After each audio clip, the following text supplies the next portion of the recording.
Il y a des histoires qui commencent avec un sourire et finissent avec un silence. La leur, pourtant, ressemblait à un conte. Deux âmes qui s'étaient trouvées quand elles ne cherchaient plus rien. Elle s'appelait Lina.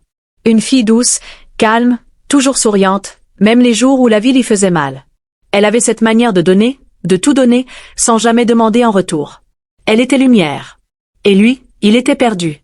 Et peut-être que c'est pour ça qu'elle l'avait choisi, parce que les âmes blessées reconnaissent toujours celles qui savent guérir. Au début, il la regardait comme un miracle.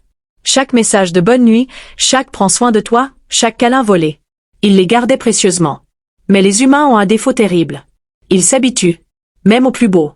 Avec le temps, il a commencé à moins répondre. À remettre leur rendez-vous à plus tard. À oublier ses petites attentions. Elle continuait de l'aimer fort, mais en silence. Parce que parfois, aimer, c'est accepter de souffrir un peu. Elle lui écrivait des messages longs, remplis de douceur. Il lui répondait par un OK. Elle lui disait, tu me manques. Il disait, on se voit bientôt. Et ce bientôt ne venait plus jamais. Pourtant, elle restait. Parce qu'elle croyait en lui. Parce qu'elle voyait en lui quelqu'un de bon, même quand lui-même n'y croyait plus. Mais un amour qui n'est porté que par une seule personne, finit toujours par s'épuiser. Un soir, elle a craqué. Elle était dans sa chambre, seule, regardant son téléphone qui ne sonnait plus. Elle relisait leurs anciens messages, ceux de l'époque où il lui disait quelle était sa raison de sourire. Elle se demandait où cet homme-là était parti. Pourquoi il avait changé? Pourquoi elle n'était plus une priorité? Elle a écrit un long message. Un message qu'elle n'a jamais envoyé. Tu sais, parfois j'aimerais que tu me voies. Pas seulement me regarder, mais vraiment me voir. Parce que je me perds un peu plus chaque jour. Elle a effacé. Et elle a souri. Comme toujours. Même quand ça lui faisait mal. Le lendemain, elle a pris une décision. Pas une décision de colère. Pas une décision de vengeance. Juste une décision de survie. Elle s'est dit. Je vais me retirer un peu. S'il tient à moi, il viendra. Alors elle a arrêté d'envoyer des messages. Elle a arrêté de l'appeler. Elle a arrêté d'être la première à faire un pas. Et ce silence a été pour lui une simple journée normale. Il ne s'est rendu compte de rien. Il vivait. Il sortait. Il parlait avec ses amis. Et elle attendait. Elle espérait un tu vas bien. Un pourquoi tu es silencieuse. Un tu me manques. Mais rien n'est venu. Les jours ont passé. Puis les semaines. Elle devenait une ombre dans sa propre vie. Et dans la sienne, elle n'était plus rien. Un soir, elle s'est regardée dans le miroir. Et elle s'est dit, je ne peux plus continuer à me détruire pour quelqu'un qui ne remarque même pas que je me brise. Alors elle a fait quelque chose de simple, mais de terriblement douloureux. Elle a disparu. Pas bloquée. Pas supprimée. Juste retirée. Elle a rangé toutes leurs photos. Elle a mis leur conversation dans un dossier caché. Elle a retiré son bracelet, celui qu'il lui avait offert.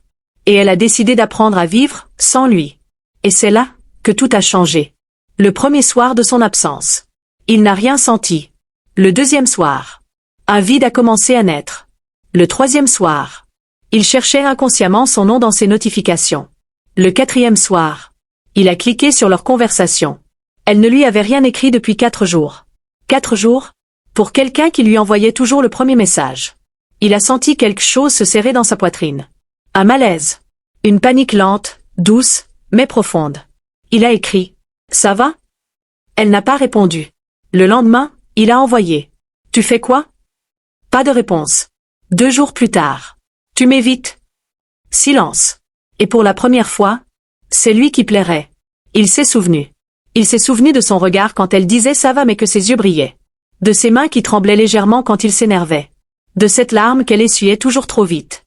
De la façon dont elle se collait à lui, comme si elle avait peur qu'il s'en aille. Et du jour où elle lui avait dit. J'ai parfois peur de ne pas être assez.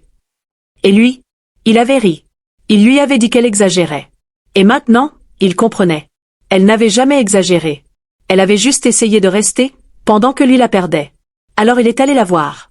Il a frappé. Pas de réponse. Encore, encore. Jusqu'à ce que la porte s'ouvre enfin. Lina était là. Fatiguée. Les yeux rouges. Mais encore belle, comme toujours. Il a perdu tous les mots qu'il avait préparés. Il ne restait plus rien que la vérité. Lina. Reviens. S'il te plaît. Elle l'a regardé longtemps. Longtemps. Comme si elle cherchait dans ses yeux la personne qu'elle avait aimée. Et d'une voix douce, mais brisée, elle a dit. Tu veux que je revienne. Mais est-ce que tu m'as déjà vraiment gardé? Il a baissé les yeux. Parce qu'il savait que la réponse était non. Elle a alors ajouté. Tu sais, j'ai aimé pour deux. J'ai porté pour deux. J'ai souffert pour deux. Mais guérir, je ne peux le faire que pour moi. Une larme est tombée sur sa joue. Silencieuse, mais lourde d'un amour abîmé. Il a murmuré. J'ai compris maintenant. Elle a répondu. J'aurais aimé que tu comprennes, avant que je me perde. Puis elle a fermé la porte. Doucement. Sans colère. Sans haine. Juste, avec tristesse. Et ce jour-là, il a compris une vérité. On peut perdre quelqu'un, même s'il n'est jamais parti. On peut briser un cœur, même sans lever la voix. On peut regretter, quand il est déjà trop tard.